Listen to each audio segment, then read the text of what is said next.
Hello, Brandon. Hello, world. Hello, all you bettors who are about to lose a lot of money. Or I mean, make a lot of money, make a lot of money, make a lot of money. Man, you look like you need a nap, Brandon. I need a few naps. I took a dirt nap tonight. I mean, Contender was brutal. Last week I was on cloud nine with Contender. This week, I mean, man, whatever could go wrong did go wrong. And reads and tape and film, it didn't matter. It's like every guy just came to swing. Every guy was winning the fight until they were losing the fight. So man, what a brutal week. Contender's a weird one because some days you find, not you, I mean the everyone you, the collective you, people find like those diamonds in the rough, man. And you see the odds and they're just upside down on everything. And you're like, yes. And then, like you said, like people don't realize, like when we started seeing fights right back at crowds right off the get go, we just started seeing knockout and finish, knockout and finish, knockout and finish. And then stuff came to a screeching halt. So there's that weird adrenaline thing. And with Contender, you see that a lot. You see these guys like, I mean, they want to make it to the UFC. I mean, it's you see it in the Ultimate Fighter quite a bit too, especially when the Ultimate Fighter does fights to get into the house. You see a lot of wild shit going on. And that's Contender. Sometimes you can get the reads and then other times it just blows up in your face, man. Yeah, I mean, I bet on Shimon Smitabrababski, the Israeli-Russian kid. And, he's young. He's 21. So is it a great bet? No, but I think he was a much better striker and honestly, probably a much better fighter. Drops him with a head kick in the first 10 seconds of the fight, goes to finish him, and then gets so tired going for the finish that he gets knocked out. Right? Charlie Campbell drops Duncan 3 times in the first round, is beating the shit out of him, goes in for the kill and gets KO'd. I mean, Ross got dropped in the first round, was losing, but then it seemed to be momentum shifting. He's putting him on his back foot, beating his ass, and then he gets KO'd. You know what I mean? It's like, what a night, man. What a freaking night. I mean, it is fun though. It is fun. I mean, losing money is not fun. Great card. If I didn't have money on it, man, what an amazing card. Yeah. I mean, but it is, that's why fights aren't won on paper. That bookies don't get to decide who wins and loses, fighters do, which is kind of fun in this. It's like football. Any given Sunday, any shit can happen. I mean, who was it last year that beat Green Bay? It was like Detroit or something. I forget who it was. It was like just some crazy team. And, you see that in football that, 15-1 or 16-1 now with the one loss coming from like the Jets or something like that. You're like, how does it even occur? What is there anything on this card that you like? We've got another card, of course, coming up. This one to me is so lackluster. I mean, the last fight card was decent. The London card, the whole world made money on. If you lost money on London, like shame on you. This last card was pretty good, but the fight itself, I mean, Nunez and Pena is a main event that just doesn't really move the interest too much in terms of just fight wise and stuff, but there's some decent bets and stuff. This card coming up, there are a couple bets that I like, but I think you got to parlay a couple of them to make the odds worth anything. It's just weird. And then you have the couple Ultimate Fighter bouts, which those are always weird too, to try and bet on. But really on an interest level, this is not the most starstruck like card we're going to see in a long time. No, definitely not starstruck. I actually like a few. It's funny. Last week I said I didn't even put we do the like-ems, love-ems. I didn't put any love-ems. I put all like-ems because I thought, man, what a horrible card, and I could see all of these going bad. And then did really well. You did well. I did well. We hit almost everything. And then this card, I'm like, all right, there's some spots that I like. And after a Contender series and stuff blows up in your face, you just start questioning everything. I mean, like you just question everything. It's like once you have that confidence rolling, you feel good to let it fly. But I feel like there's spots that I like here, so I guess we'll dive into it. But yeah, there are some spots that I like here. But last week, I think for the most part, we got even on the Patreon, I got a couple. I thought a couple fights would finish, and they didn't. Whatever. But the Dantel fight and Hamdi, I thought that wasn't going the distance. I think the whole world thought, not the whole world, I thought Hamdi was going to, I thought the fight was going to go exactly how it went for the first round, and Hamdi gasses and Dantel takes over. And then Dantel is like, just the worst fight IQ on the planet and somehow lost that. That was weird. And then the Semmelsberger and Morono fight. I know a lot of people are split, and I know Morono is really tough. I thought Semmelsberger was going to really sharpshoot Morono. And he had his moments and stuff, but man, Morono actually looked really good. He looked better than I've ever seen him. He usually so wide and square and clunky with that big overhand. It's like a check hook, but it's like an overhand. And I thought Morono, whatever he did differently, and I know that I was talking about him watching a lot of tape. Maybe that is it, but he looked infinitely better, than I had seen him past. And then I put this on the Patreon. I put it on Instagram and stuff. My lock of the night, week and a half out, was Ihor getting finished by Negumereanu, which I can't believe that Negumereanu opened as a dog on that. I mean, some of these bookies making the odds, all you have, just look at some records first. Watch one fight before. Well, that's what it was the tape.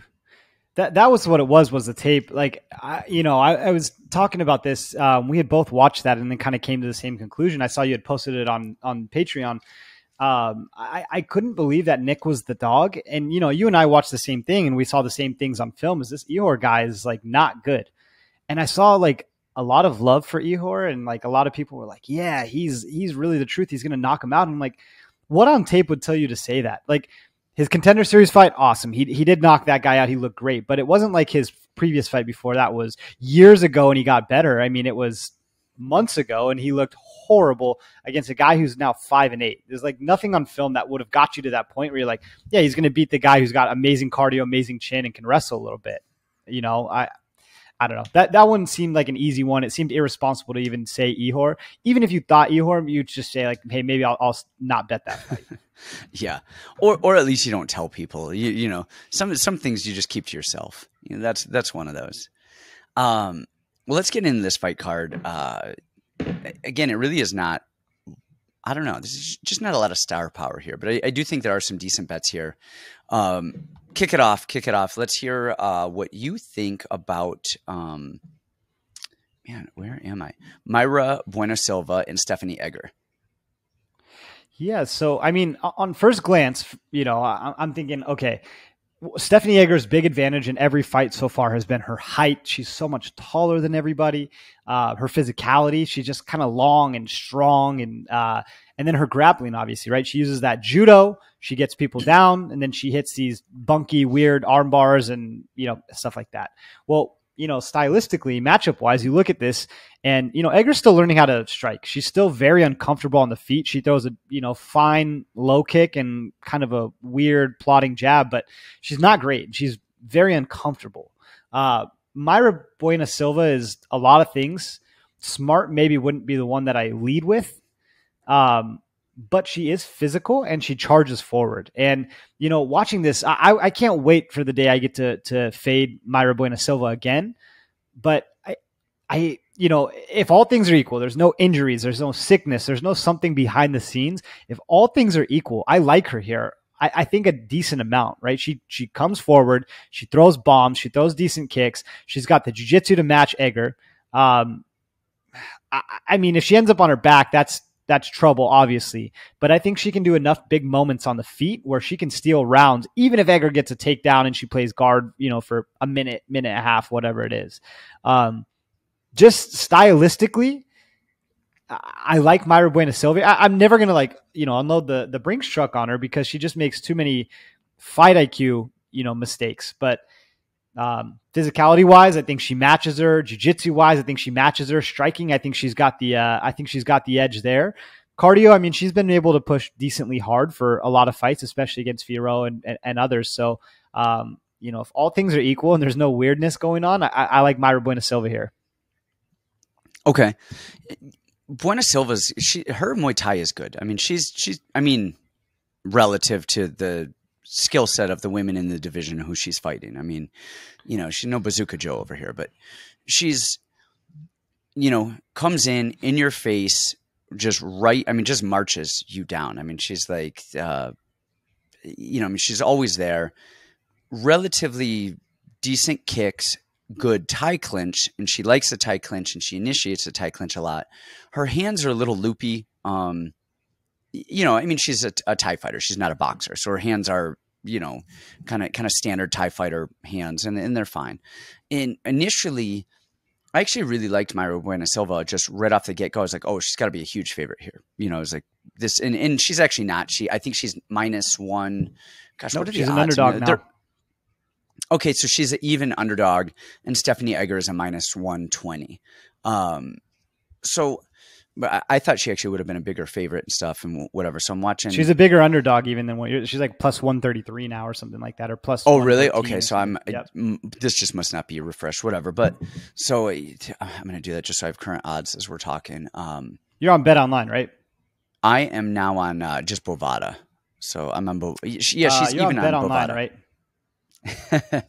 Yeah, I think I pronounced that wrong. I think it was Bet Online, but. But then Stephenie Egger, she is physical. You said it. I mean, she has these physical abilities for the most part. But I actually think she has a physical advantage over Mayra Bueno. I think she's actually faster, and I think she's more dynamic. I think Bueno Silva is durable and all of that, and I think she's decent and she's tough. But I think the physicality is actually going to go to Eggers. I'm going Eggers here, and I'll tell you why. Bueno Silva, she plods forward and she doesn't manage her range well, and she initiates the clinch all the time. You're going against a judo black belt. The Stephenie Egger's path to victory is to clinch and get a trip. You said it yourself. I mean, smart is not the word you're going to use to describe Bueno Silva. And I think she's going to do exactly what she always does. I think she's going to plod forward. She's going to swing, and she will be happy to initiate the clinch because that's where she's comfortable in a Thai boxing fight. But Stephenie Egger is going to find a trip. She's going to find a clinch. She's going to throw some knees in there. And even if she doesn't get the takedown, which I think she will, I think she's going to be able to control the clinch and control the cage. I think her hands are just barely serviceable enough to not take too much damage standing. And I think she's going to win in the clinch. And I think Bueno Silva could easily win this by avoiding the clinch and backing up and using a distance style of fighting. But I don't think she's going to do that. I don't think she could do it if she tried. She's just so ingrained to like be there, be forward, be in your face, grab you, clinch. And clinching is gonna get her put on her back. And from her back, I don't think she's gonna submit Stephenie Eggers, and I think Eggers is gonna win a decision here. Yeah, I could definitely see. I think these odds are about right. I mean, where's Stephenie Egger from? She from Sweden, maybe? Switzerland? Yeah, she's from Switzerland. Just in terms of intelligence, and this might piss people off, I would give the advantage to the Swiss over maybe the Brazilians. Just maybe in game planning and strategy, especially these. I'm not kidding. Especially these two. But who knows? Maybe enough yelling and walking forward will seal the deal for Mayra Bueno Silva. Well, even when she's losing. The other thing here, and this is, I feel like you're a little harsh on our girl Tracy Cortez, and I think you tend to devalue the people that Tracy beats. And I think Tracy beating Stephenie Eggers, first of all, Eggers took it on like 2 weeks notice, 10 days notice, something like that. And she had her moments against Tracy, who is like, Tracy is like, that loss is getting better and better and better on people's records. Tracy keeps winning. She keeps beating people. She keeps doing it in a somewhat, fashionable way. And I think that Stephenie Eggers is very tough, and Tracy is a physical girl. And I think that the range and the striking alone, just from the speed, gave Tracy a little trouble. And just physicality wise, I mean, Tracy's a very strong 125-pound woman. It's just a different fight, though. It's not even the same style or close to the same fight. No, I mean physicality-wise, is that you're saying that Bueno Silva is going to be able to out-physicality Stephenie Eggers. And my point of that is saying I don't think she will. I think Stephenie Eggers on a physical level did well with Tracy. She just didn't have the technical abilities to beat Tracy. I guess what I mean is she's a foot taller than everybody she fights, and for the first time, she's not going to be a foot taller. She's going to be the same height as the girl that she's fighting is what I'm talking about. Okay. On a height, Tracy's a tank. Yes, I know level, Tracy's a tank. Yeah. And so is Jessica Rose Clark. They're both, short little tanks, but height-wise, this is the first time that she's not going to be, a foot taller.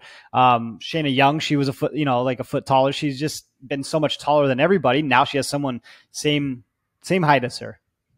Yeah. Height-wise, 100% agree. I thought you meant physicality, like strength, athleticism-wise.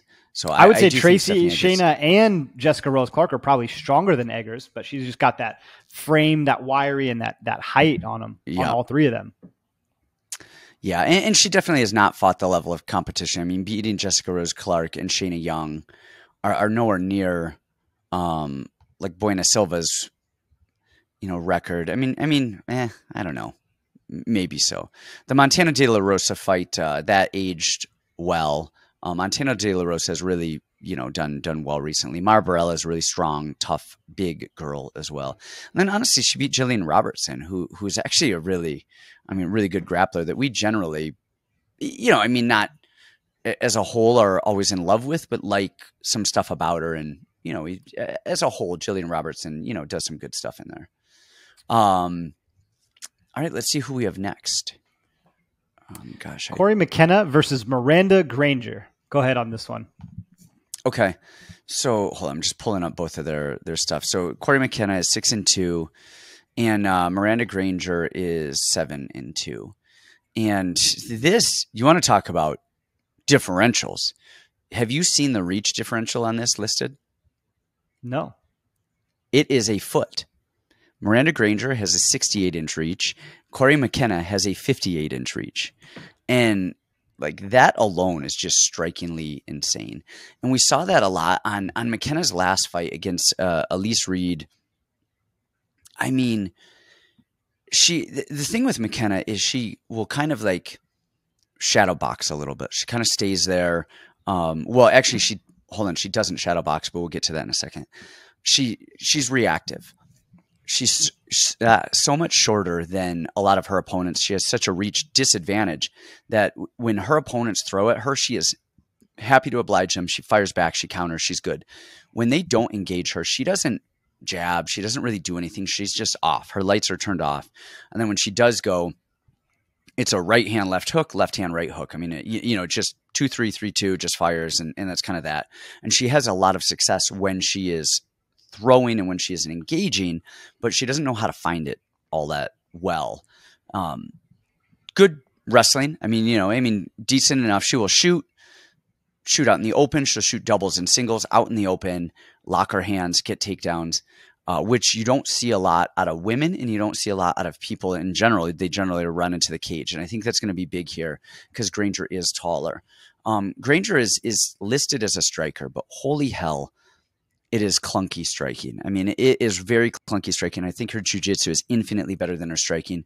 But the biggest thing with her striking is she does not keep her range at all. She has a foot height or not height, but a foot reach on Cory McKenna. And I bet you she throws, first of all, with that chin up at the ceiling every time she fires that right hand, and a 1-2 into a clinch or a 1-2 into a pocket situation.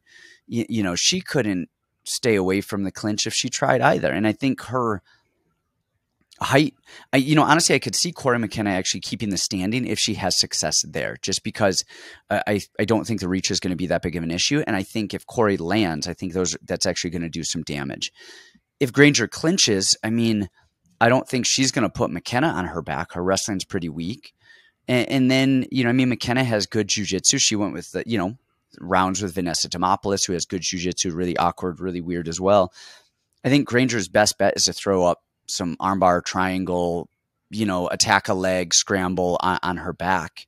And I don't think that is going to be enough to beat Cory McKenna here. I think McKenna is going to be physical standing. I think she's going to engage the pocket a lot. And then if it goes to the ground, I think McKenna will be on top. I think Granger is going to attack a lot of awkward, weird stuff that McKenna eventually scrambles out of, defends, and then lets Granger back up to her feet and kind of rinse, repeat. I'm totally with you. I mean, yeah, you're right. Miranda Granger jams that distance. And the best thing that she does, I guess, this is one of those weird, volume matchups / she's just awkward and kind of there. But I think Cory McKenna is so much better of a fighter. I mean, her hands are pretty fast when she throws. She's got those really good counters, really fast. It's tight boxing versus somebody who's kind of leaning in with their head and trying to reach out as far as they can, but they also jam the punches at the same time. You know, what I really hope out of Cory McKenna is she works the body. That, you know, that body work is going to be there all the time for her against Miranda Granger, and then she can work it up to the head. The first shot that Cory McKenna did on Elise Reed was super clean. I mean, she had to redirect, you know, she shot on the outside low single and had to redirect and got it. And she looked great doing it. I just think infinitely she's the better fighter here. You know, everyone's going to be pretty mad about her from the Elise Reed fight. Elise Reed is actually at least a decent striker, way better than, you know, than Miranda Granger at keeping range, having big moments, light on the feet. There's so many better things. The one thing with Granger is, you know, okay, she's had it's still going to be almost 2 years since she fought. You know, is she that much improved? Is she that much of a better fighter? Let's see, how old is she? She's 30. So, I mean, it's possible. But, you know, I watched a video of her hitting mitts, and, you know, to me, her striking looks pretty much the same. That's a big bridge to cross, especially when Cory McKenna has been doing nothing but training MMA. If she has slight tweaks to her fight IQ, she's winning the Elise Reed fight. She's, you know, and I think she's going to grow a lot from that fight, and she's going to do what it takes to win in this one also. Yeah, and the thing about that Elise Reed fight is that when we talked about it, I remember when that fight was happening, Elise Reed is karate times 100, just a ping pong ball all over the place.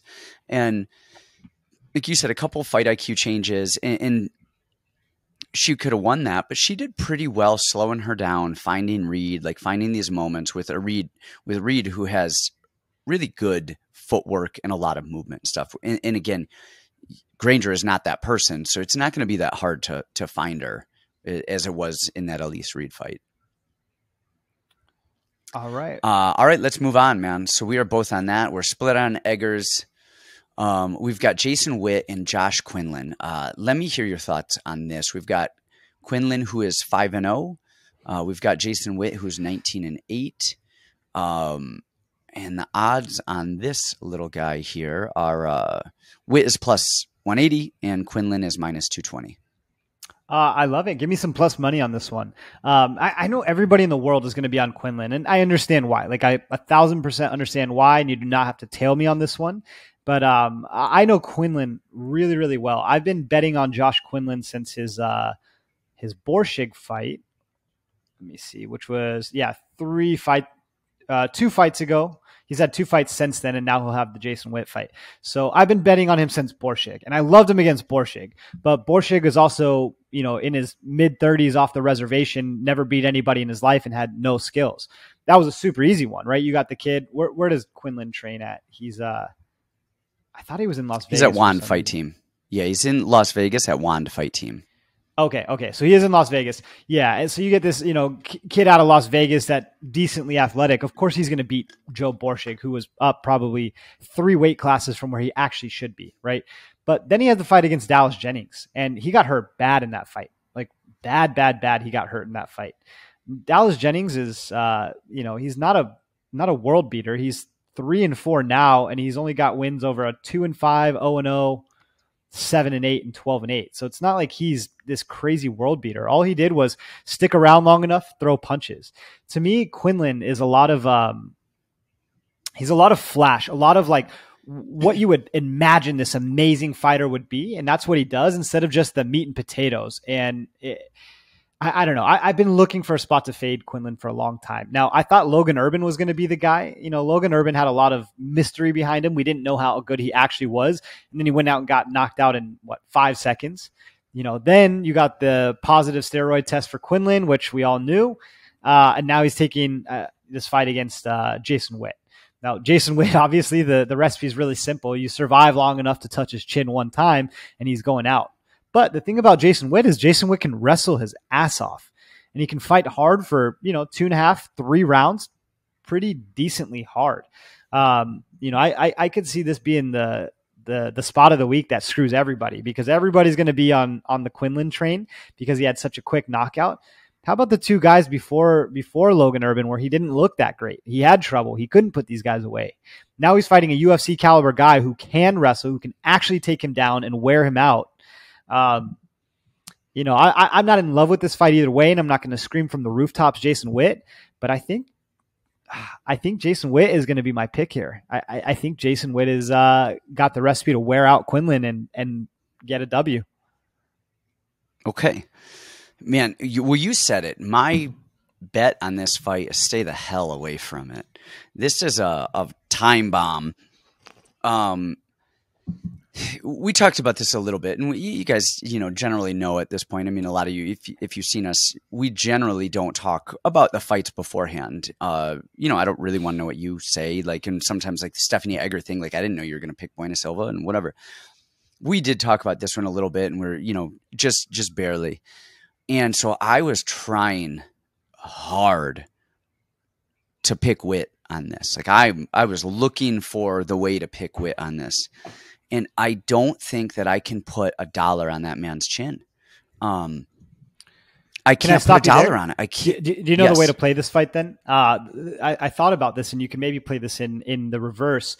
The finish no bet and decision no bet is going to be the way to play this one. I mean, I think that if this goes decision, I think Witt's got it. I mean, he's got, tough fights against UFC guys, went tooth and nail with Bryan Barberena. Like he's at the level technically, I guess, with the wrestling and just the pressure. So I think you can do Jason Witt decision, finish is no bet. And then you can probably do the inverse is Quinlan finish, decision, no bet. I think both of those are good ways to play this one. That is absolutely it. And honestly, if Jason Witt didn't have that dude is one of the chinniest guys I've ever seen. Like, honestly, in all of the sport, one of the chinniest. His striking actually isn't that bad. Like, it's not like he has bad striking. He just like a decent fighter. If he didn't have chin issues, he would be minus 1,000 here. Like his wrestling, you said it, is phenomenal. And Quinlan, you'll probably remember this. I don't know if it was a Borshich or Dallas Jennings sneezed on him and he fell over right in the mount. I forget which one it was. I think that was Borshich, but Dallas rocked him too and almost put him out. Yeah, and that was a weird one where Borshich was kind of hit him or caught a kick or something. They kind of fell, but Quinlan recovered well and whatever. So I'm looking at everything. Quinlan is a jiu-jitsu black belt. I actually know somebody who trained with him recently who's a D1 wrestler and said that Quinlan was like actually really good. It was just like, he's like, dude, he's really good on the ground. His jiu-jitsu is really good. He's like, he's a really solid dude. And I was curious about that because I was curious like how good his jiu-jitsu actually was. I can't help but picture the Philip Rowe fight again with Jason Witt, where Jason Witt is just on it. I don't think Quinlan is anywhere near as good as Philip Rowe. Don't get me wrong. But my issue with Witt is not even his chin. I mean, that is my issue with Witt. Don't get me wrong. But my issue with him having the chin that he has is he gets tired too. After that Philip Rowe fight, after that Philip Rowe first round, man, Witt was a different human out there just gasping for air, plodding forward. And that's how Philip Rowe was able to take advantage of him.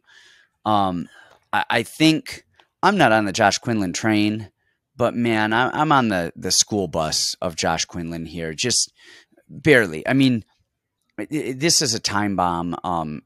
Jason Witt is the better fighter times 1,000, but I cannot trust his chin. I can't trust his chin. And so I got to go with Quinlan on this one. Well, okay. Again, and then I'm wondering, okay, is he the better fighter then? The black belt and then the D1 wrestler thing, it kind of okay. When you see somebody's feet and they can they bow out like that, like when they're on the ground and they're just like the frog feet, it almost always means feet. It almost always means like decent grappler. Like it's always like Hawaiians, like Ray Cooper and all these guys. I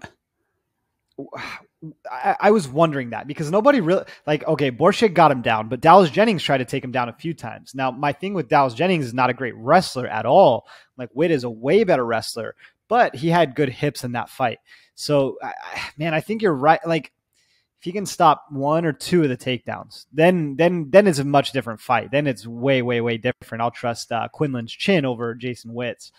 But the D1 wrestler thing, the black belt thing, I want to stop you there. I don't think that he needs to stop one or two of his takedowns. I think that he needs to get taken down. Well, first of all, I mean, in round one, if he could starch him, he starches him. But if he can't right off the bat, he's got to survive on the ground without wasting too much energy. He's got to be calm. He's got to be relaxed. He's got to come off that stool fresher in round two. And if he comes off that stool decently fresh in round 2, and Witt comes off that stool red-faced, heaving chest, I mean, again, man, I like Witt. I got to go with Quinlan here. I got to go with the masses. I got to go with the odds makers. I got to go. Can I switch my pick then? I'm going to go Quinlan too. Done. All right. And this is not like a sure, like I'm not like I'm going Quinlan here. Quinlan's time is coming. The UFC likes him, obviously, because he got suspended for steroids, and now he's already back in the UFC immediately after that. So obviously the UFC likes him, and I think that's probably the theme on this card is that there's somebody in each of these fights that the UFC likes against somebody that the UFC does not like. Witt's been knocked out a ton of times, and he's lost a lot. I think the UFC must know. Quinlan trains in Vegas. They got to know something. So maybe I should jump in the masses too and ride what the UFC's got planned here. All right. Next up, we've got Bryan battle. And hold on, I got to go back to that Quinlan thing again. I really, really, really was searching for the angle because Witt at plus like 200 or whatever he's at, and then us speaking, I was really searching for it. I really was, and again, I do like Witt. I think he's decent everywhere. He's a phenomenal wrestler, but man, his cardio and that chin, I just can't get behind. All right, next up we have Takashi Sato, who's 16-5 against Ultimate Fighter winner Bryan Battle, who is 7-1. And Battle, I believe, is close to the same. Man, this whole card is filled with those odds. Bryan Battle is minus 240. Sato is plus 190. And just for clarification, Quinlan was minus 220 and Witt was plus 180.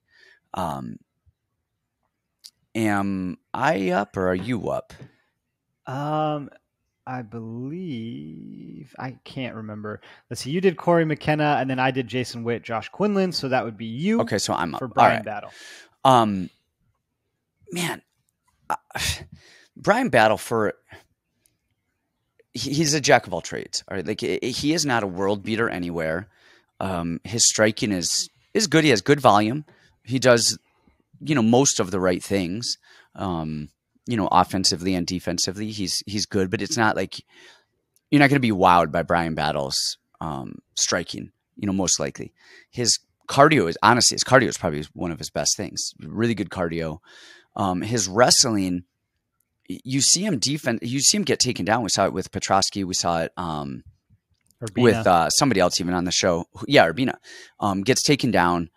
Kind of, has his back taken, is kind of getting manhandled of sorts, but does a good job of defending, does a good job of escaping, and is calm there and comes up the fresher guy at the end of it. But his offensive wrestling, which we don't see a lot when he uses it, though, is actually pretty good. He's all around. He's a relatively complete fighter in terms of like striking versus jiu-jitsu versus wrestling. It's relatively all around. Nothing kind of stands out. What stands out with him is his cardio and kind of his fight IQ. Like he just does the right stuff. He defends takedowns well. He goes to get back up to his feet. His striking isn't anything amazing, but it's not dumb. He does the right stuff. His volume is good. He pressures well. He knows how he's going to win a fight. He doesn't make mistakes. That's the biggest thing. The biggest thing Bryan Battle does is he's in shape and he doesn't make mistakes. And, on the other side of that, we have Sato, who is a very adequate fighter. He has the quick, who do you have that good? It might've been Jason Witt. It was a quick knockout of Jason Witt. He beat Ben Saunders years ago. I mean, that's 3 years ago back in the day. We saw him just recently fight Gunner, but the biggest tell on Sato was fighting Miguel Baeza, who Sato just didn't know what to do and how to fight and how to win. And then Miguel Baeza, the striking phenom, shoots like in slow motion a takedown, picks Sato up, like lays him on the ground like a bait. I mean, it was like no defense whatsoever, and submits him with a head and arm triangle. Bryan Battle is going to win this. And the thing with Sato is Sato is good everywhere. He's fine everywhere. You're going to need somebody like we saw on the UFC show, Petrosky, to go in there and like rough battle up, but who doesn't fade out like Petrosky did. You need somebody who's either going to be a very good wrestler, a very good striker, somebody who is more specialized than well-rounded to get in Battle's face and really damage him and beat him up and pressure him and enforce some mistakes in whatever area it is of their specialty. Sato is just decent enough where he's going to be there, and I don't know that there's a way that he can beat Bryan Battle without just going full send, and Sato doesn't go full send, and he's just going to be there either for a decision or to kind of be there long enough, tough enough, do enough to not look horrible, and Bryan Battle wins kind of a unanimous decision. I was looking for an angle for Sato on this one, and I actually worry about this one. I know that if I have a big ticket on this one, I'm gonna have some dreams about it, because so first of all, Bryan Battle's moving down a weight class, right? He's moving down from 185. I don't think that's the biggest deal for him because he was a little chunky before. Now he's going to be Bryan Battle with abs. He's going to look good. Not the biggest deal on earth to me. But the thing with Bryan Battle too is he's really slow. He is high volume and he throws crazy stuff and fills the space, but he's very slow. And Sato, say what you want about him, but he is fast and he does have good counters and pretty decent striking. I mean, he fires things down the center. They're straight and they're hard. He is very, very clean. He actually has decent judo too. He face planted Bilal Muhammad, put him right on his back, whoop, right over. So he does a lot of things that are really, really tricky. But man, his Achilles heel is a very big Achilles heel. I mean, the second anybody shoots on him and then cuts an angle, just you shoot on him, he sprawls, and then you cut one small angle, he's on his back and he's toast. He's giving up his back. I mean, he's been backpacked in all the fights that he's lost. It's unbelievable. He's almost like Jessica Rose Clark with the arm bars. It's like, just that's what comes with Sato, is he gets taken down, gives up his back, and gets choked. Like, that is what it is. I love Bryan Battle. I can see him getting hurt on the feet in this fight. I really could see him getting hurt on the feet. I can see him getting picked apart. So I have to trust that his fight IQ is high enough where he knows the mission. He knows the plan, that he's going to go in, shoot a takedown, grind him out, and be Bryan Battle. This to me is another example of the UFC telling you the person that they like and the person that they don't like, right? He had the most uninspiring performance of all time against Gunnar Nelson.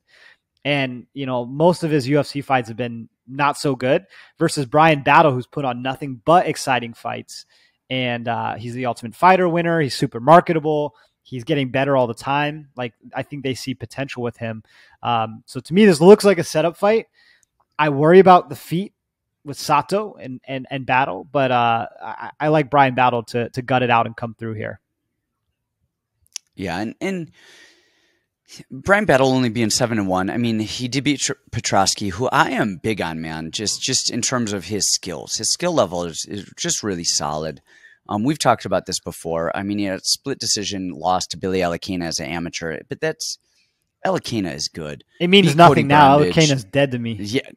He's dead to you now, but he beat Impa Kasagane, who's now 10-3. I mean, yeah, like he's beaten some good guys, and I think he fights smart, and he's young, and so I think he's just going to get better and better and better. I mean, he's not like a baby. What is he? I guess he's 27, so he's not like. I mean, he's not like he's 21, but man, he's in prime age to just really have jumps and skill sets. All right. Next up, we got Terrance McKinney and Erick Gonzalez. T-Rex. T-Rex 12-4. Gonzalez 14-6. And the odds on this are pretty close. I mean, this is kind of a pick'em fight. We've got Terrance McKinney at -1,000 and Erick Gonzalez at plus 575. So kick it off. Yeah, I mean, this is a fight that I want really nothing to do with.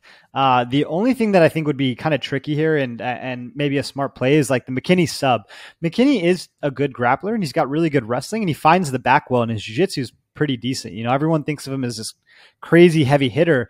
that's one thing when it's Drew Dober, who's his same size, right? He can get in on, he can just throw bombs with. I've said this since McKinney's been in the UFC. I think his fight style is unsustainable. Everyone came at me last time that he fought, and they're like, what are you talking about? You have no idea. He's got the best cardio of all time. I'm like, guys, I fight. I know you can't keep that up for 3 rounds. You can barely keep that up for 2 minutes. I mean, all you guys right now, go out to a punching bag and hit the punching bag as hard as you can and tell me how many seconds you can do that for. Not minutes, how many seconds you can hit the bag as hard as you can for. Now do that with somebody swinging back at you. It's a really different thing. I'm not a value guy, the line is off, the value. But weirdly, I maybe I want to take a shot at Gonzalez here. I mean, he swings hard. He's big. Hopefully he's durable. We didn't really see the Mexican chin last time, but who knows? Maybe we see it this time, and then McKinney has another adrenaline dump. But truth be told, it doesn't feel like that spot. It feels like another. The UFC knows what they have with Terrance McKinney. They know what they have with Erick Gonzalez. They're setting up for an easy win. But at -1,000 or -850, I mean, this doesn't need to find a way into anybody's cards.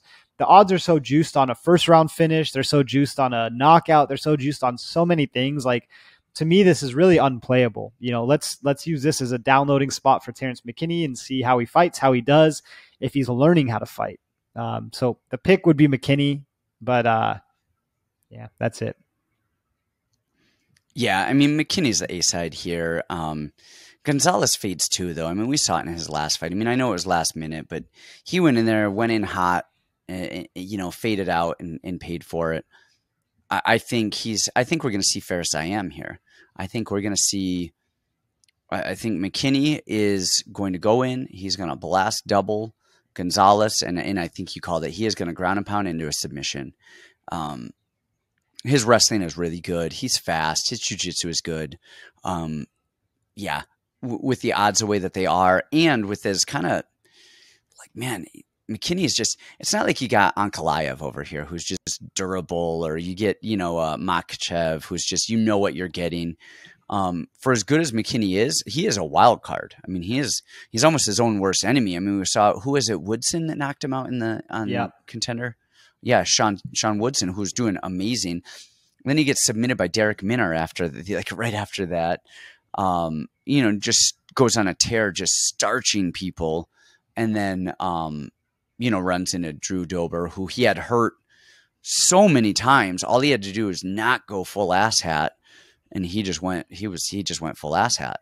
I think McKinney wins this. I think it's probably a finish first round, most likely. And are the odds anywhere near good enough to start messing with stuff? I don't know that they are. So on a betting side, I don't know if you love McKinney here, throw him in a parlay with, somebody else to try and juice up the odds a little bit. I don't think it's the worst, but at that price tag, like, what's the point? I mean, even McKinney's submission is +125. McKinney KO is +129. So your only shot at really getting plus odds on McKinney is choosing, God forbid, how he does it. And that's a complete toss up. I mean, people would do that with Kayla Harrison all the time. Oh, she's going to submit him. And then she would, ground and pound him. And then next fight, like, all right, she's going to ground and pound, and she submits. You know what I mean? So I don't, to me, it's not really worth it. Yeah. Nothing you can feel confident about. It's not Ronda Rousey over here. The armbar's not coming. Yeah. All right. All right. So that was pretty easy. I mean, I think we're on the same boat there. This next one is not too far off in terms of like much to say, I don't think, for me anyway. Michal Oleksiejczuk and Smiling Sam Alvey. Smiling Sam Alvey is 33-17 and has lost 1, 2, 3, not including the draw, 4, 5, 6, 7 in a row. 7 in a row. And then if you count the draw, I mean, that's 8 fights in a row without a win. And even before that was a split with John Vellante. Yeah. I mean, then you've got a 27-year-old boxer with great head movement. Just a great jab, good head movement, good forward pressure, good cardio. I mean, Sam Alvey, have we ever figured out, I wonder why Sam Alvey goes out and literally just backs up to the cage and just trails that cage. And I'm sure there's a reason for it, but I wonder why. I don't know if I've ever actually heard him talk about it, because he doesn't know what the center of the cage is. Like, his back foot is on that fence the whole time. I don't know what his point is, maybe for defensive wrestling or what. I mean, I know he likes to swing off of it and a lot of check hooks and stuff, but he's so square. He's so clunky. I mean, he has that check hook. I mean, I just think the pressure of Oleksiejczuk is just so good, and the boxing is good, and he doesn't get hit with a lot, and his cardio is good. Like, he's got a great rear uppercut. I mean, I love Michal here over Sam Alvey. Yeah, we're not I don't breaking any ground. I think this is a send off here. I mean, this is a send off. Sam Alvey he's been on borrowed time for quite a while, and I think this is his swan song. This is it. It's gonna have to be. Watch this be the one that he wins. The matchup that I weirdly think is probably the worst for him. You know, Oleksiejczuk, who's got great hands, great movement, everything that lines up. Watch this be the one that Sam finally gets it done and retires. Yeah, your screen is really blurry. I know it is today, you guys. I don't know what is up. My camera is like, it's not focusing. It's supposed to have like autofocus stuff going on. For some reason, it's like blurry. So I don't know. Maybe I'll have to get a new camera. Maybe the lighting is weird. Like right now, my whole house is being renovated. So I'm where I normally am, but I'm in a corner and there's all this stuff like next to me. So my light is like right on top of me, where it's usually a little bit further away. Maybe that's messing my camera up. I don't know. What I know is that Sam Alvey should stop fighting. Yeah, it's coming soon. I like Oleksiejczuk. I've already played him pretty big, obviously, you know, before the line ran a little bit. So you're going to have to decide if that's worth it. I mean, Sam does have that kind of crazy hand, right? That crazy left hand. But, you know, I'll take my odds on this one. Younger, faster, better fight style. Michael Oleksiejczuk. I like him. Yeah, he's a good fighter. Solid, good, young fighter, good cardio, good movement. What is there not to like about him? Going against an old guy who's lost a lot of fights in a row. I mean, it's, you know. All right, speaking about old guys that have lost a lot of fights in a row, Oleksiejczuk versus Ariane Lipski. Tell us about this old guy. Well, okay. Her last fight was a win. Oh, yeah, whatever. Well, a fight that close with Jin Young Kim or whatever, that's a loss in my book. That's like going to split with John Vellante. It's a loss in my book. I mean, that was a crazy, hectic fight, too. Okay, we got Ariane Lipski versus Oleksiejczuk. Remember, like, not that long ago, Priscilla fought Jillian Robertson, and she was like, oh my gosh, do I ever? Gouging her eye out, and the UFC said, fuck off, we're going to try to give you a loss. And then she won. Yep. You know, when she was supposed to lose in the UFC. Yep. That's just how bad is Jin Young Kim. How bad is she? I mean, come on. A short notice, Jocelyn Edwards and Oleksiejczuk. Anyways, so we got Ariane Lipski, who's beautiful, who's violent, who hits hard, good technique, good gym, decent cardio.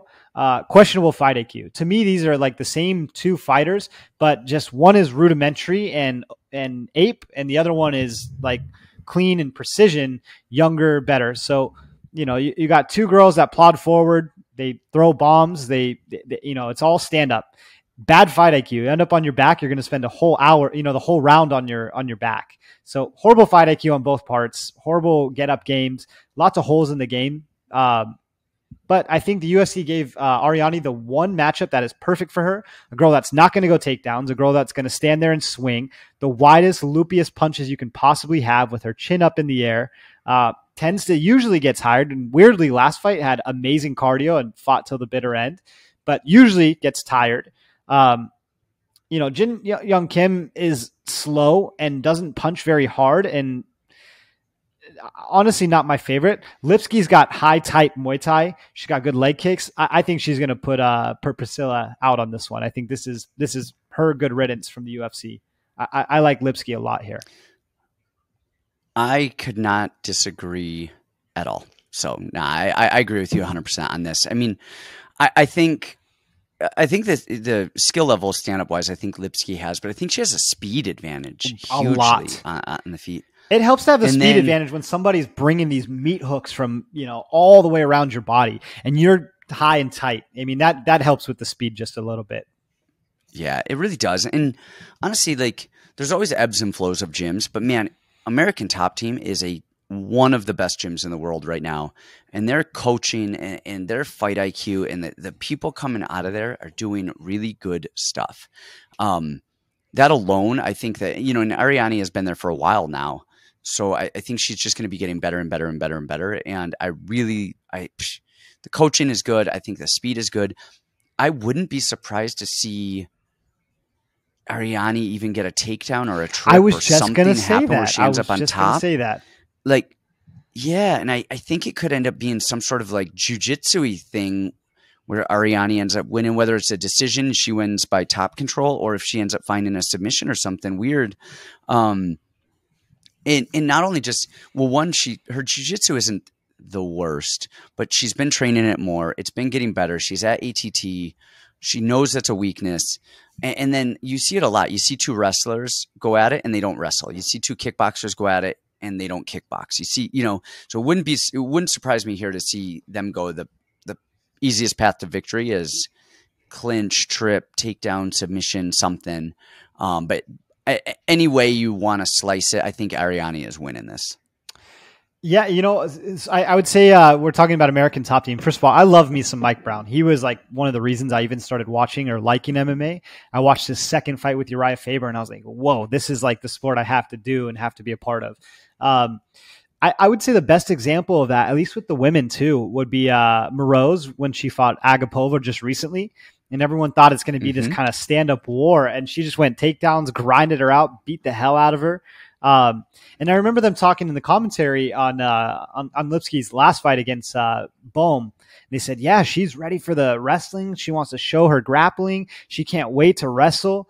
I believe she would have tried that if she needed to. I believe if she had any resistance standing, maybe we would have seen that new wrinkle in her game. But she just beat the hell out of Mandy Baum. Why would she need to change that? Why would she need to mix it up or risk anything? She was just beating her ass. So, I think we could see that here. And Priscilla will spend the whole round on her back. She's got bad hips and bad gas. And I mean, every box pretty much checks out for Lipski here. The only thing that might be tricky is Priscilla's forward movement, but I think Lipski's going to meet her in the middle. I think it's going to be almost like Dom Cruz when he fought Cody Garbrandt, where Dom's pressing him and doing this stuff. Cody just meets him in the middle. This is how I think this is going to go. I don't disagree. I don't. Man, next up we've got Sergey Spivak and Augusto Sakai. Sakai's 15-4. Spivak is 14-3. And the odds on this one are minus 250 for Spivak and plus 205 for Augusto Sakai. And, you guys always hear me talking about this, is I don't look at odds until I watch fight tape. And because I don't want to know who is supposed to win. I don't want it to influence me. I want to kind of think. So I always think I watch a bunch of tape. I just subconsciously I go, oh, I think so-and-so is probably the favorite. I think they win or not or this and that. I was expecting Sakai to be, if not the favorite, this to be a pretty close money line. I was shocked that Spivak was that far of a favorite, minus 250. And I mean, Spivak is very good. He's fast. He has a great jab. He has a good high guard. His stand-up is fine. Like I'm not wowed by it, but it's good. Sakai, on the other hand, his stand-up, actually, it's weird because he's a little bit more square. He doesn't look the part of a good, clean, technical kickboxer, but I do like the way that he moves his head and he reads well, and he just has power. He's willing to throw down. He has power, and I really like it. His takedown defense on the cage is decent. He knows to stay off the cage. We haven't seen a ton of grappling out of him. And so I was thinking, I was like, I could see this being kind of an even fight, or just Augusto has put a lot of people out versus Spivak, who doesn't have as many, KO finishes anyway. And so I thought Augusto might be the favorite or maybe even. And I was thinking, and I still think this, I think Sergey has more ways to win. And so I think that he can find a way to win. That said, if you're on Augusto Sakai here, I'm not going to talk you out of it. And I think the odds on it are really crazy. I think this is going to end up being, if Sergey doesn't get the fight to the ground, and it just tends to be a stand-up battle, and I think Sergey's going to test his stand-up at first. I think he's not going to try and go out there and just shoot in and muscle him right to the ground. I think he's going to try and stand a little while, see how it goes, and he could find himself losing a round just by like some awkwardness. Sakai hits hard. He's got a really good low kicks. So I could see that occurring. And then now all of a sudden, he's down a round. Does he decide to grapple? Does he not? I could see Augusto Sakai stealing this fight just by these weird minutes or moments or defending a takedown. And then he lands the tougher strikes and the better shots. Maybe he wobbles Sergey a little bit. It wouldn't surprise me. I think gun to my head, I am thinking that Sergey will get the win. But I think it's going to be close. I think it's going to be one of those like close decisions, even if it's not a split decision. I think each round could go, oh man, how are they going to score that? Is that a Spivak round? Augusto hurt him a little bit and rocked him, and then Spivak got the takedown but didn't do anything with it. Or it's all striking, and you see that jab from Spivak, but then you see some power punches and a low kick kind of mess with him. Well, how do they score it? I'm leaning Spivak here, but if you want to talk about value, I think the biggest value on this card is Augusto Sakai at plus 205. I couldn't disagree more. To me, again, this is another one of those matchups that, you got Spivak who just mauled Hardy. Before that, obviously he lost to Tom Aspinall. And then before that, he was beating everybody up too. Hold on, let me click on this. Spivak. So he beat Alexei Oleinik, Jared Vandera, Carlos Felipe, lost to Tybura, beat Tai Tuivasa. I mean, that's some good wins, and those are some, higher level guys, at least in the heavyweight division. The thing I think that was so impressive about Spivak in his last fight is, man, this guy can freaking wrestle. He was tossing around Hardy like nobody's business. I mean, he can freaking wrestle. He moves really, really well for a heavyweight. I mean, he's pretty light on his feet, good jab, good straight punches. Super impressive to me. Versus a guy who's been on a 3-fight losing streak, right?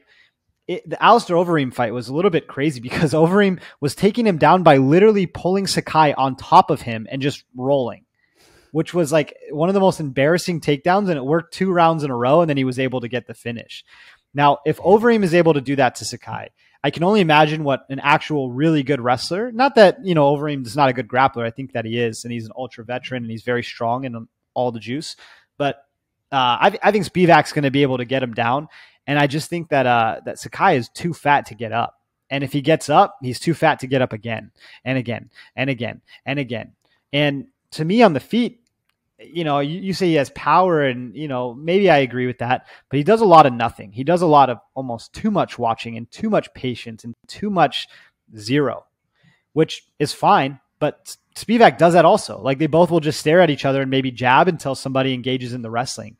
I don't love Sakai. I think he's on a 3-fight losing streak. I think one guy's on the up and up. He's younger. One guy is losing to Biggie Boy, and and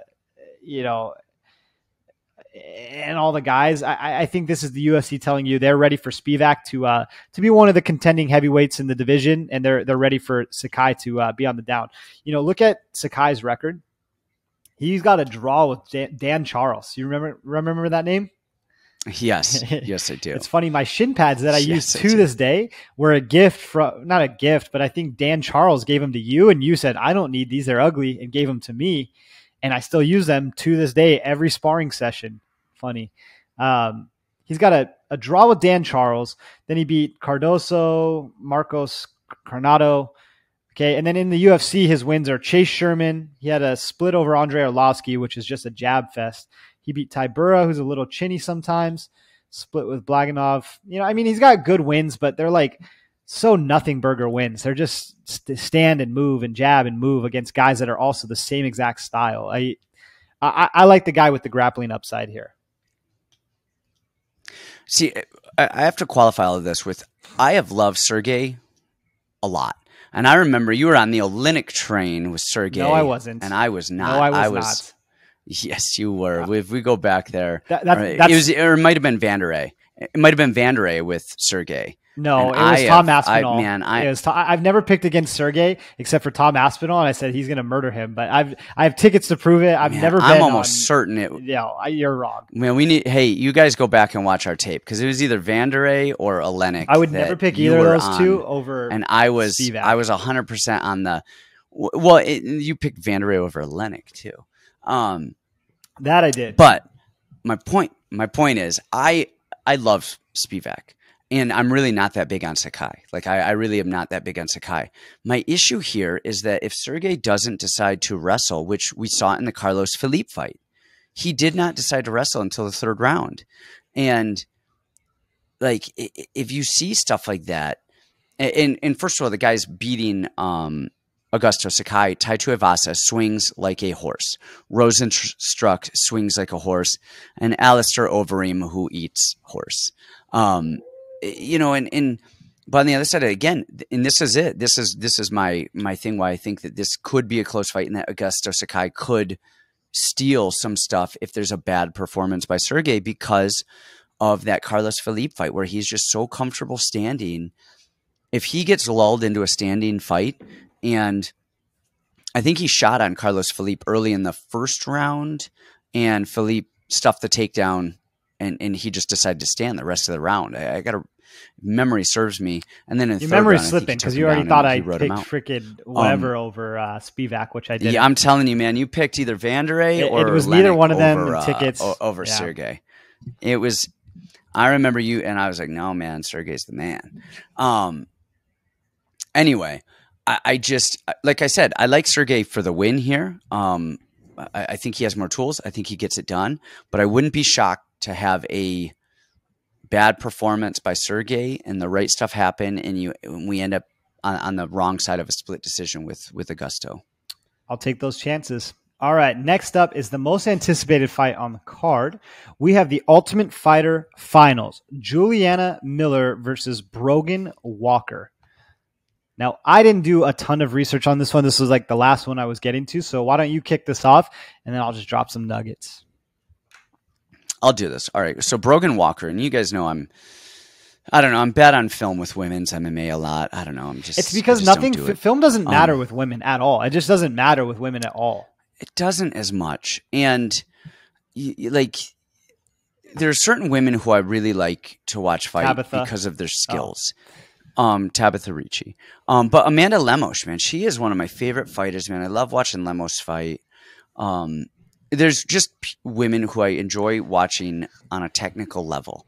And then a lot of them are just like Miranda Granger. I'm sorry, but like her striking and her wrestling just doesn't interest me as a fan to watch. And, you know, I mean, she does attack some submissions well from her back, but just her style and her skill set isn't interesting to me. But what's so crazy about women's MMA is as bad as Granger is, nobody would be like shocked at all times if she actually won the fight because she's just so weird and so high volume and so like stringy that she could end up winning the fight. And you'd be like, yeah, that's just women's MMA because the skill and the tape doesn't really matter that much. 100%. But on one side we have Brogan Walker, who's 7-2, and she is, man, she's got some good fights even before she made it to the UFC. So she beat Sherry Maraski, and Sherry Maraski is the only woman to hold a victory over Tracy Cortez. And that was Tracy's debut. Now, granted, Tracy was winning that fight every second of that fight until she got caught in a guillotine. I mean, that was definitely her fight. But Maraski's a big, strong, physical woman. And then she beat Miranda Maverick right after that. And Miranda was only 3-0 at the time. This is 2018. But that's a good win. And I mean, she lost to Pro Gonzalez after that, which, yeah. And then she lost a decision to Erin Blanchfield. And the big thing about that Blanchfield fight she did a really good job defending a lot of the clinch work, defending the takedowns. And Blanchfield is a tank. She's coming forward. She's pressuring. She's going. And she has good jiu-jitsu. But, Brogan did all of the right stuff. And she's somewhat physical. And I say she's physical, but she's even small. Even in that Blanchfield fight, man, she looked little compared to Blanchfield.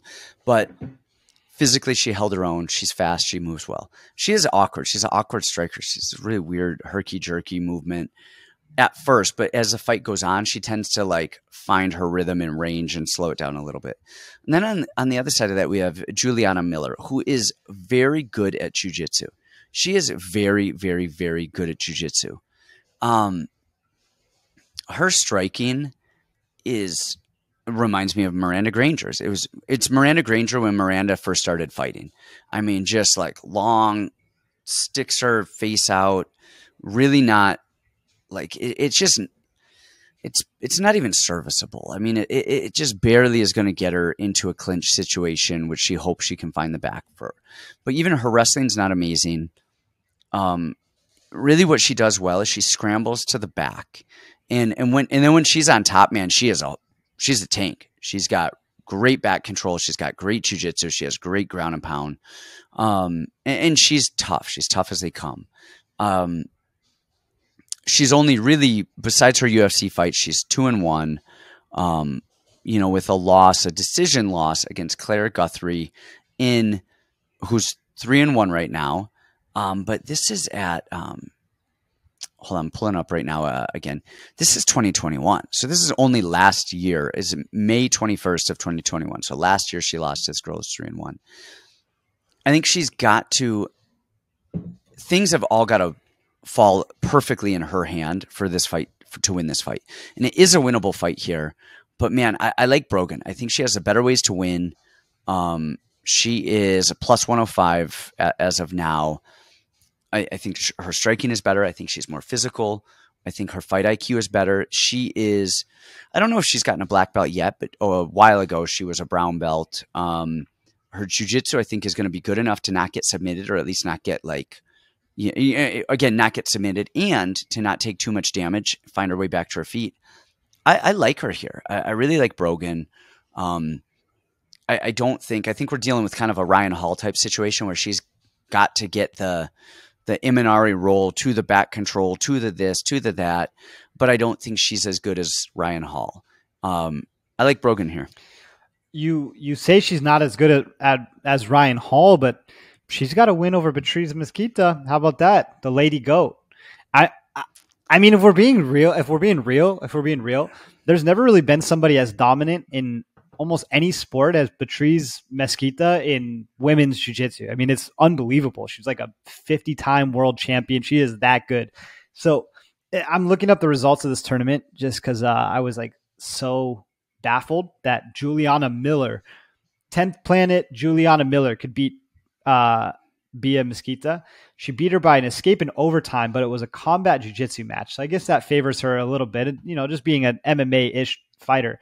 But I say this with Volkanovski and Holloway, the first couple fights. No one even came close to Max Holloway, and Volkanovski, even if you thought Holloway won, made it so close that nobody else had even made it even close. That's incredible. So for her to not only not get submitted, but win the match, no matter what the criteria is pretty phenomenal. But I think I'm with you. Her striking and her wrestling is so bad. I mean, she really just has to be so gangly and be able to eat 10 shots to get in and hug a waist and hope somebody makes a mistake. If Brogan's as solid as she looks, I think Brogan should piece her up here. Piece her up on the feet, be able to scare her off with the striking enough to keep the distance. And I think she's going to win here. But man, look, that jiu-jitsu record's crazy. She beat Fatima Klein. If you guys are our Patreon and Discord members, we know Fatima Klein pretty well, and Juliana Miller's got a win over her in jiu-jitsu and a win over Bia Mesquita. That's two insane wins. I mean, it's hard to discount her jiu-jitsu if she can get it there. But at the end of the day, it's MMA. From the very, very limited tape that I have, I'm going to also go Brogan.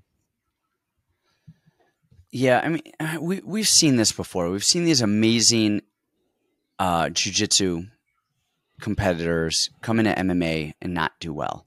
And we've seen Drysdale had, some success. I mean, we saw Hodger Gracie had some success, but eventually the wrestling is what gave him issues. I mean, we saw it recently with Hidalgo, and Chris Curtis has good wrestling defense. I don't think I'm not trying to compare them, but my point is we've seen these high level people come in, and we've also seen my personal GOAT of all of jiu-jitsu, who actually was a pretty good wrestler too, Marcelo Garcia. I mean, he came in one fight, got kneed in the face. I think it was, years ago. And gosh, I don't even remember if it's K1 Heroes or Pride or Risen or what it was, but went over to Japan. And I mean, that was it. So it'd be one thing if she was Pablo Popovich or, getting these takedowns, getting top control. And I'd say, hey, but man, her wrestling is not amazing, and neither is her striking. And because of that, I'm out. I'm going Brogan here. All right, fair enough. All right, now that we're off the people's main event, next up we have Muhammad Usman versus Zach Pauga. Man, do you want me to kick this? Do you want to do this? I'll start on this one. Okay. Well, before you do, though, I have a question that I want answered, if you can answer it. Why is Muhammad at Fortis and not up at Elevation? I don't think I have no idea. And if you guys actually know the real answer to this, maybe put it in the comments. Having trained in Colorado and being as big as that guy is, like, I don't know that he could survive. I mean, he might have an actual heart attack training at Elevation, like in Colorado. Maybe he likes Texas. Maybe he lived in Texas before. I have no idea why he's actually there, but I couldn't imagine he could do more than 2 minutes of training at, in Colorado. It'd be insane. Yeah, maybe. Anyways, right. I guess we could start with this is, Zach Pauga, he is a light heavyweight. He's not necessarily a heavyweight. And what? Sorry, because that's Kamaru's brother. And so why aren't they training together? Well, it's probably because he doesn't really take it seriously, and Kamaru is all about business. I mean, Kamaru just wants to get better and train and do all this stuff. Muhammad's got kind of a late start. How old is he? I think he's like 32. I think he's older than that. It just is weird. 33. Yeah. It's just weird to me that you've got a world champion brother, one of the pound for pound best right now, and you're not training with him. I'm only saying that based on his Tapology that says Fortis MMA. So maybe he was training with his brother or something, or maybe he was just down there with school or for football or something like that, and then now he's up there. So I could be wrong. If you guys do know if they are up there right now, let's see if we can find it. Okay. Let's see. I mean, he just got a lot of like powerlifting stuff on here. A lot of promo videos, a lot of throwing medicine balls against the wall. Here's a picture, Denver, Colorado, which would tell me that he is there. Okay. Yeah. He's in Denver, Colorado. He's working with Curtis Blades, so he's okay. with Elevation. Okay, I was just curious because they just list him at Fortis, so I was like, man, maybe, yeah. All right. Okay, it was much to do about nothing. Carry on. Anyways, I mean, he beat Mitchell Sipe and he beat Eduardo Perez, and Eduardo Perez is, I mean, horrible. He's kind of like a fat kid that has decent grasp on whatever, but not very good. Muhammad Usman, I mean, might have the worst striking of any Ultimate Fighter finalist I've ever seen. I mean, he kind of does the Tyson thing where he leads with his head and tries to throw bombs over the top, but the problem is he just kind of keeps leaving his head in the same place. He just bobs his head and then throws like 10 seconds afterwards. I mean, I've never seen anything like it. A good 1-2 is going to put Muhammad out. I mean, he lost a 40-year-old Brendan Sales, right before the Ultimate Fighter. He beat two cans, to get to the Ultimate Fighter finals, fighting Zach Pauga, who's actually like decent. Wait, now I'm confused because Pauga's an Elevation guy. Yes. Well, what the hell? That's what I knew the whole time, but now I'm like, where does Muhammad fit into this? So we got two Elevation guys? Yeah, Super confused. Well, they know who the better one is. I think Pauga's better by a mile. He is a little fat now that he's doing the heavyweight thing instead of making the cut to light heavyweight. But Pauga in his last fight before the Ultimate Fighter, he beat Marcus Perez. Say what you want about Marcus, but I think he missed weight by like 8 pounds for that fight. Marcus Perez still comes to fight, and Pauga just outclassed him, as he should have. He beat Jordan Heiderman, who's like an LFA guy that they love to push, who's not very good. But, he's never lost a fight in his career. I think he's way more skilled. A jab and a 2 is going to be able to do it. A little bit of counter wrestling. I mean, I think he's skill for skill better by a mile. Maybe people love like the high volume and the crazy strikes, but I think Pauga's the better fighter by 10 miles. I think Usman is going pretty far based on the name and then beating a couple cans on the Ultimate Fighter. So my pick here is Pauga. Just to be clear, there is a distinction between Usman, who does not train at Team Elevation. He trains with Trevor Whitman. So I believe, Elevation is kind of a syndicate of gyms that they all kind of train together. And Whitman kind of only trains a couple of them. And I don't think Whitman is involved with the general Team Elevation stuff as a whole. So maybe it's that. I don't know. But it looks like they're both at the Elevation thing. Like I'm seeing Muhammad Usman in this room. I'm looking on Instagram right now. He's in the Elevation room with Curtis Blades. Like, yeah, I got nothing. Yeah. And then, all right. Okay. My other curiosity is your Dennis the Menace hair. Like, you've got some hair just... I told you it was a rough night. I see that. I see that. All right, man. Yeah, I'm with you. I mean, man, Muhammad Usman would not be in the UFC if it weren't for the Ultimate Fighter.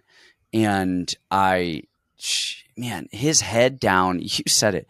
He puts his head down and he goes swimming. It's like he's doing the freestyle swim, just swinging a right overhand, a left overhand, a right overhand, head down, just swims at you. Football tackles you, but doesn't do a good job of getting you off the ground. He football tackles you into the cage. Pauga is solid, good, clean striking, stays calm, isn't going to gas out. I think Muhammad is going to full adrenaline, go swing for the fences. In Pauga, what are the odds here? I mean, this is Pauga at minus 240 is a gift. I mean, I think that is an absolute gift here, and I'm with you. I think he wins this. I've been trying to find, like, Pauga hasn't posted much in the training room, but he was in the exact same gym taking a picture with Curtis Blades. So there's some weird commingling here. Maybe we should hit up Curtis and see who he thinks is going to win this fight. He's got experience with both. Yeah, I am down with that. All right, man, we got co-main event up next. We've got Jeff Neal and Vicente Luque. This one is an interesting one. Just because these guys are both solid. They really are. I mean, these guys, Jeff Neal, I mean, he is, 14-4. He's coming off a win over Santiago Ponzinibbio, lost to Magny, lost to Stephen Thompson. No harm, no foul kind of in either of those. And then he's beaten a ton of people below that, including Bilal Muhammad, Brian Camozzi, Nico Price, Mike Perry. Vicente is a little deceiving. It's 21-8, but a lot of those losses, 4 of them were before he was in the UFC, kind of training wherever he was training, just in the jungle somewhere, or wherever the hell he's from. And he is, again, he lost to Bilal Muhammad, Stephen Thompson, and Leon Edwards. He lost his first fight in the UFC against Mike Graves, but other than that, I'm not even counting that. It was so long ago. Man, he has beaten everybody. He's beaten Mike Perry, beaten Jalen Turner, beaten Nico Price twice, Randy Brown, Tyron Woodley in amazing fashion, and Chiesa. And, he had a good fight with Bilal. He had moments in there, but Bilal is just a tough son of a bitch. He's stylistically, he's hard to get out of there. Neal is a clean striker. I mean, he's a clean striker. They both are. Neal's a southpaw. My issue with Neal is he's a little inactive at times. Like, so he kind of goes in spurts where he pressures a lot and just goes and is swinging, and then he'll kind of sit back a little bit. Generally more of a boxer. again, as a southpaw, he does a really good job on the footwork, edges out well off of that lead leg, and he knows how to fight orthodox fighters well. On the other side of that, you have Luque, who is just, I mean, he's a Sanford mainstay. He's been there for a long time. He does all of the right stuff. His conditioning is good. His striking is good. It's not going to matter as much, but he has really good calf kicks, really good low kicks as a whole. But again, against us. But, we saw Ponzinibbio throw that inside leg kick a lot against Geoff Neal and really off-balance him. And I expect Luque to do the same, but I think Luque's low kick is a little bit better, and I think his guard is a little bit tighter as well. Ponzinibbio he's a very good striker, but he gets a little loose sometimes, and stuff starts to get through because he's so loose.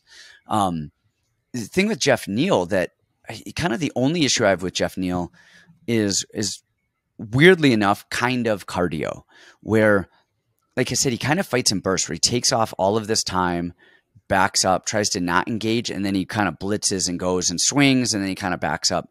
But the one thing I really, really, really dislike about Geoff Neal from a coach's standpoint, not even a viewer, not even a bettor, but from a coach's standpoint, is he's throwing a combination and then he exits out, but he kind of jumps out far enough away, gets out of his stance, and just kind of like hops around. So he doesn't have any intention of fighting. And then he gets back in his stance, comes back in, fights you, exits, gets tall, kind of bounces around a little bit, almost like he's jumping rope, and like almost a jump rope stance, and then he comes back in. I think he does that because he likes to dictate the pace. He wants to fight on his terms, and then he wants to kind of like get away, I think, for the cardio reasons. With Luque, though, Luque is in your face pressuring, and I don't think Geoff Neal is going to have the ability to fight when he wants to fight and then exit and run away, get a breather, fight when he wants to fight and exit and run away. And because of that, I'm picking Luque here. I think Luque is just a little bit cleaner than Ponzinibbio striking wise.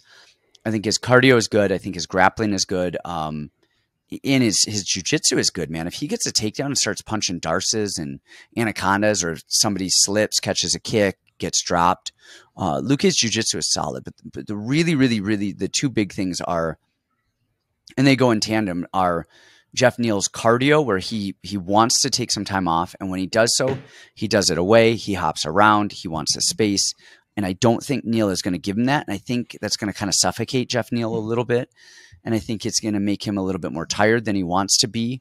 I think it's going to put him on his back foot a little more than he wants to be, and then I think he's going to kind of find himself punching and kicking and going offensive in positions where he's not ready to, and they're not going to be as perfect or as placed or as timed as well as he would want them to be. And I think Luque is going to end up coming out the victor on this one. I do too. And I really like Geoff Neal, and I was trying to find an edge for him or an angle for him. And man, Luque is just too clean. It wasn't so long ago. That people were so in love with Luque. Like, if this matchup were made right before the Bilal Muhammad matchup, he would be minus 500 in this matchup, which is so crazy to think about. Showed, bad fight IQ, and, honestly just looked disinterested really in winning the fight against Bilal. Like, no urgency, just so nonchalant. And, if I were coaching Geoff Neal, it'd be a really simple game plan. It'd be like, hey, why don't we go offensive takedowns? Let's box, let's mix it up, let's go offensive takedowns, and you're going to go win the fight. But in a fight that's probably going to be almost entirely striking, I imagine, his constant backing up and circling out style, exactly what you said, and he has to reset. You always know when he's going to come in. You always know when he's going to leave, but he's just so fast and athletic. It's like, well, what are you going to do about it? I'm here and I'm going to fight, and I got quick hands. But Luque is so game. He's such a good counterpuncher, and everything is so high and tight. The styles in which they fight already gives an edge to Luque, right? He's constantly going forward, constantly counterpunching. I don't think he's going to get a takedown. In that Bilal fight, man, I was really impressed with Geoff Neal. I mean, his hips are excellent hips. He's fast. His hips are so good counterpunching off the breaks. Like, I think there's a lot of things that Geoff Neal does well. Could I see him winning a decision here? Yeah, absolutely. I could even see him KOing Luque, because my one gripe with Luque is too comfortable getting hit. He almost knows how to fight too well. Like he's so calm in the face of adversity and so calm in the pocket that he'll eat a lot of damage he probably shouldn't or doesn't need to eat. And with somebody as fast and dynamic as Jeff Neal, that could be a problem. But I think I like Vicente Luque just to walk him down, to stalk him, to counterpunch over the top, make Jeff really uncomfortable, and just an ultra vet win right here. And this, in hindsight, might look minus 500. You know, we might look at this and go, man, this was recency bias, you know, negatively towards Luque. But I love Jeff Neal. I wanted to pick him, but I think for me, the pick is going to be Vicente Luque. Yeah, and like we both said, these guys are both really good and don't do a lot of stuff poorly. There's not a lot of high level in either of these guys' games. Like it really is. I mean, this could be a main event. I mean, this could be a main event fight, 5-rounder. I like them both. Well, we're up to our main event. You guys, but before we hit our main event stuff, please like the video, subscribe to our channel, come check out our Patreon. It's $25 a month, which is not a lot. And really, I mean, you're getting all of our UFC picks, you're getting all of the regional picks, and then you get access to our Discord, and you get to talk shit to us on the Discord during the fights. And, that's always a blast. But we've got Thiago Santos against Jamahal Hill in the main event this weekend. Thiago Santos, 22-10.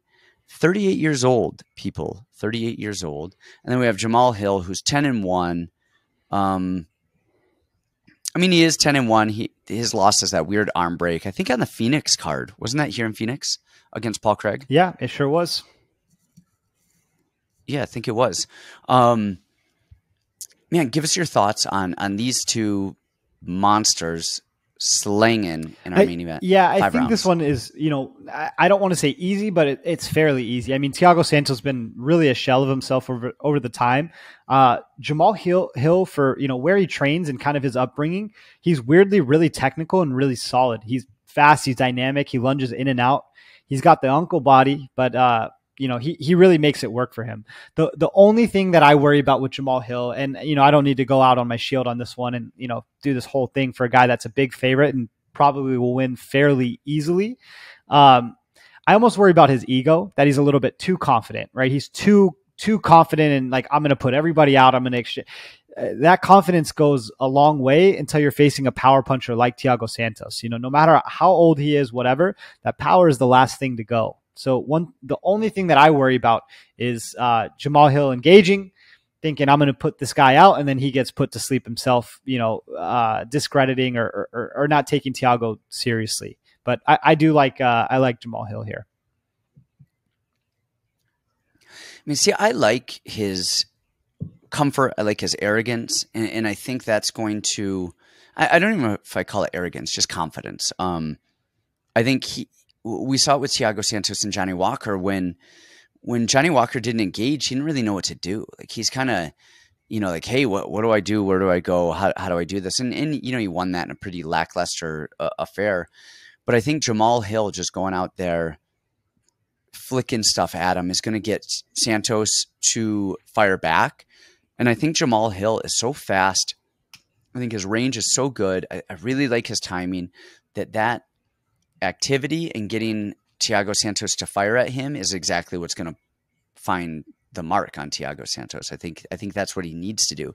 I think if he doesn't do that, Thiago Santos could kind of lull him into something. So I think he needs to go bring that fight to Santos. He's 38 years old. He doesn't have the speed. He doesn't have the durability that he used to have. He had 2 knee surgeries after the John Jones fight, and since then has been a shell of himself. And I think Jamahal Hill needs to young him. I mean, I know as myself, I'm 40. Man, you give me some light play rounds and some movement and I look great. You get in my face and start swinging and go speed and just go. And I can't keep up, man. Like I can't keep up with a 27-year-old. I'm no Thiago Santos. I mean, that's a 100% fact, but I think the speed and getting in his face is going to be a thing. I actually wonder if Santos is going to try and wrestle Hill and try and clinch him and hang on him.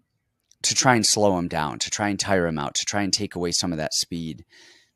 If he does, though, we saw that a little bit. Actually, one of the most impressive things I thought of with Hill is watching him against Johnny Walker, where Johnny Walker got him against a fence, body locked him, and it looked like it was going to be a big grappling affair. And, you know, is Hill going to have to like wiggle and flail and get himself out? And he was as calm and relaxed as could be, just kind of floated the position, shimmied out, pushed off, just super smooth. Only thing I don't like about Jamahal Hill is, well, two things. He doesn't check kicks well. And Santos will switch back and forth in his stance. And if Santos ends up as a southpaw and he starts firing low kicks, that could give Jamahal Hill some trouble. And then the other thing is his chin is just a little high for my liking. He kind of floats it out there a little bit. Other than that, being picky, but even with his chin up, he rolls punches so well. He rolls and returns. You know, it's a main event, so anything can happen. We haven't seen, you know, a lot of time with Jamahal Hill in terms of like 4th and 5th rounds, but I like him here. I like him here. I think he's solid. I think he's the guy. I think he's an A-side. And I think, you know, if he wins this, I think the UFC is going to give him a really solid push. I do too. He's marketable. He's fun. He's got great fighting style. Yeah, I like him a lot. I think that's another show, and I think I think there's actually a lot of decent bets this week. Yeah, there are a lot of decent fights to bet on. You just got to figure out like how to mix and match your bankroll with parlays and where you're doing, because a lot of the fights. I mean, again, I like Brogan Walker, and she's a dog. But then if you like some of these favorites on here, and I think there's some good stuff too, like Jamahal Hill. I think he's like minus 250-ish, minus 270. You get that with one or two other minus parlays, you know, money lines that you like, throw them in a parlay, and now all of a sudden you get plus, you know, 150 out of it. So there are some good spots here. You've got to mix and match and play with the numbers and play with some stuff to find the best way to bankroll. But you know, some decent stuff here. I don't even know if I'll be watching this. I'll be up in Pine Top with family fishing. They have reception in Pine Top, all right? We're not like savages. Yeah, but I might just want to hang out with them. I'm sick of you guys. I'm sick of fights. I'm sick of, like, I'm done with you. I see you too much as it is. Get off my screen. I'm out of here. Go get away from me. I'll see you hopefully in a long time. All right. That does it. Another show in the books, guys. All right, guys. We'll see you next time.